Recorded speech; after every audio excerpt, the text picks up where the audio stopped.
విజయనగరం జిల్లా రామతీర్థంలో భక్తి శ్రద్ధల మధ్య శ్రీ సీతారాముల కళ్యాణ మహోత్సవం శుక్రవారం వైభవంగా జరగనున్నది.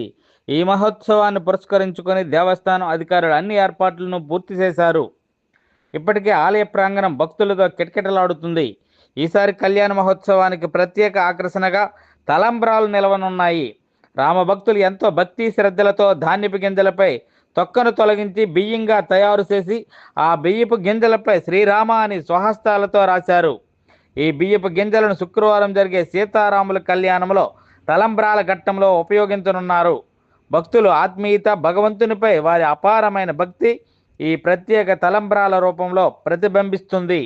శ్రీరామ అని రాసిన బియ్యపు గింజలు కళ్యాణ వేడుకలో వినియోగించబడటం భక్తులకు ఆధ్యాత్మిక ఆనందాన్ని కలిగించనున్నది.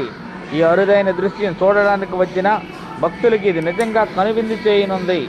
రామతీర్థ ఆలయంలో జరిగే ఈ సీతారాముల కళ్యాణ మహోత్సవం భక్తి, సాంప్రదాయం, ఆధ్యాత్మికతల సమ్మేళనంగా నిలవనుంది.